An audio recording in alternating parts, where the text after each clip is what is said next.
How's it going, everyone? This is VGC here back again, and we're diving back into our three-part series, the fall, the rise, and the resurrection of one of my favorite series, Resident Evil. If you need to be caught up with the fall, which is Resident Evil Operation Raccoon City, I'll have a link in the description below, but don't worry, I also have full playlists for these videos as well. Now, as we covered last time, Operation Raccoon City was pretty bad, but not to worry. The best thing about hitting rock bottom is there's only one place to go. That's right, straight up. And so out of all the games Resident Evil has produced over the years, which one do you think I consider to be the rise of Resident Evil?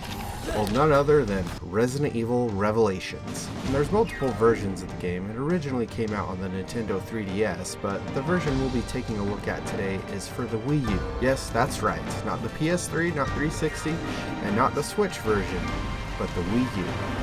And why I picked the Wii U version? Well, it's got some notable features we'll be jumping into later. But as far as it being the rise, it definitely brings back that horror aspect of Resident Evil we've been craving for ever since Resident Evil 4. And it has great returning characters, which you get to know right straight from the get-go. You got Chris Redfield and Jill Valentine, which are two probably of the most fan favorites out of the Resident Evil characters. And not to worry, they do add some new characters, which are likable, and their motives definitely understandable at that. So none of them seemed overly annoying or too crazy. However, there are two characters that are there just for comedic purposes. I mean, their call sign is Jackass. You can't get more comedic than that, right? Jackass here! And not to worry, I know a lot of people when they hear the word Wii U, they think it's going to be a dumbed down version. But not to worry, we get the same HD port as the 360 and the PS3. But with it being on the Wii U, we do get that dual screen feature, which means you can either play the whole game off the gamepad on the Wii U, or you can use the Wii U gamepad instead of having to pull up the map every time in your inventory. It's right there on the gamepad screen, which is definitely a great way to play in a way I really enjoy. And if the gamepad really isn't your thing, because the battery life isn't that great on the standard gamepad, I must say, but you can also use a Pro Controller, and they feel great, responsive, tight, and at home on any other modern controller. And I will have to say, I definitely love what they replaced your generic kind of zombie hordes with, is the ooze. They definitely remind me of the regenerators from Resident Evil 4. It definitely has that creepy aspect, because they could be coming from the ceiling, the closet. You never know where they're going to come from, so they kind of keep you on your toes like the way Nemesis did in Resident Evil 3. Start!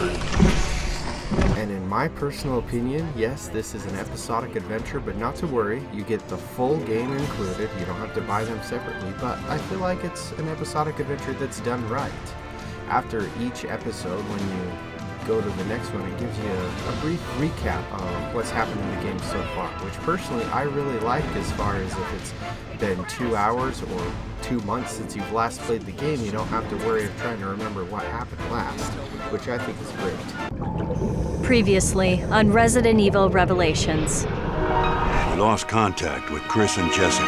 And it's got the perfect balance of action and horror. You've got your Jill Valentine segments, more of the horror aspect, and it plays out perfectly by your ammo limit, and especially the tight quarters of being on the ship, the Queen Zenobia. And the other end of that perfect balance is the action, which we should all get used to this by now, that that's strictly segmented to Chris Redfield, which I don't have a problem with. It being an action part, I prefer Chris Redfield to be the character they pick, because he just seems the perfect fit for that situation. And the cutscenes aren't super lengthy either. I feel like they're perfect in length, give you just the right of information that you need to know, without getting into non-needed info. And as far as the new characters, they don't bore you to death with backstories that don't make sense or that you don't need to know. They give you just enough on the backstory to understand these new character and the motives of these new characters and villains.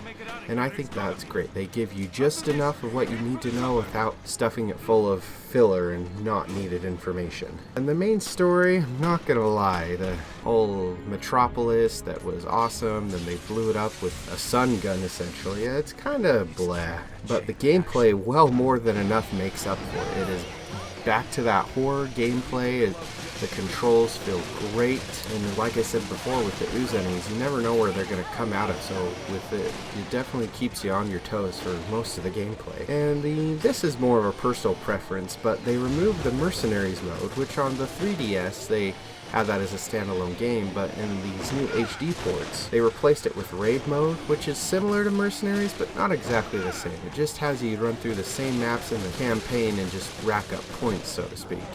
To where Mercenaries and Resident Evil 4, they were set maps and run-aroundable areas, to where, since these are the main campaign levels you're running through, it's kind of segmented in a way where it's very linear, and I'm not a huge fan of. And the other knock I have for it is you can upgrade your guns as you get your different weapons throughout the game, but they're simple upgrades, and you can only have so many equipped at a time, to where I feel like the upgrades in Resident Evil 4 were definitely a lot better. And speaking of the weapon upgrades, it only limits you to carry 3 weapons at a time, which I really think the briefcase option in Resident Evil 4 was probably the best.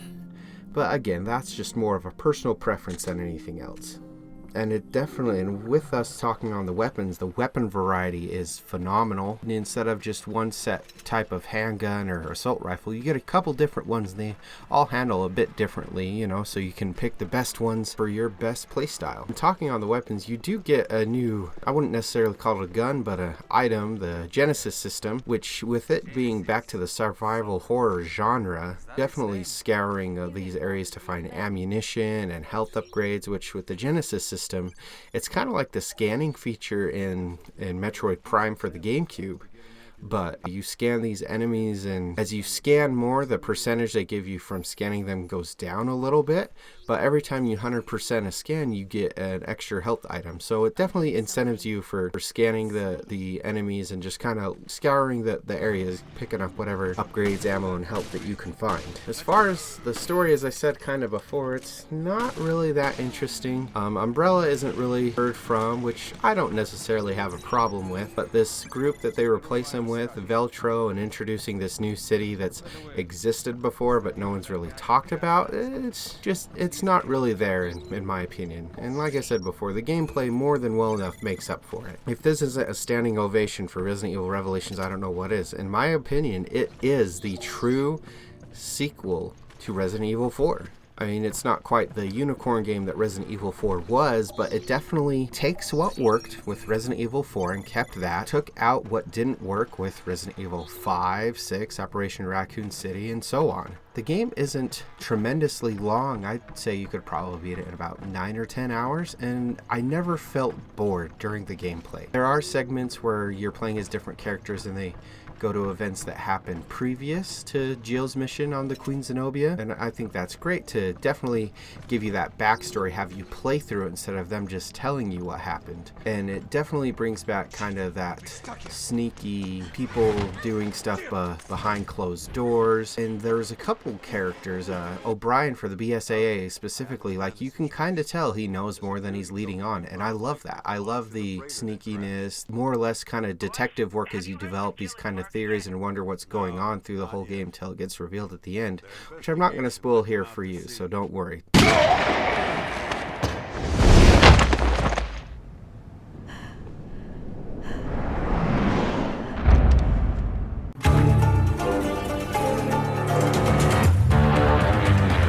And overall, like I said, it's a great game. Definitely the true successor to Resident Evil 4. If you've played Resident Evil 4 and you haven't played Revelations, you definitely owe it to yourself to play it. Whether you play it on the original 3DS, the PS3, the 360 version, or the version for the Wii U, or even the Switch port, which I've heard great things about. You owe it to yourself to check out this game. Be sure to stay tuned for that third and final chapter of the resurrection of Resident Evil. Thanks for watching. And quickly, I know we're in the credits here, but before I forget, seems to me that some of my subscribers on YouTube aren't getting notified like they should, and I don't know if this is an issue on BitChute, but be sure when you subscribe to hit that bell notification and hit all, so that way you know you're getting notified first about when I have a new video uploaded. Again, thanks for watching. VGC out.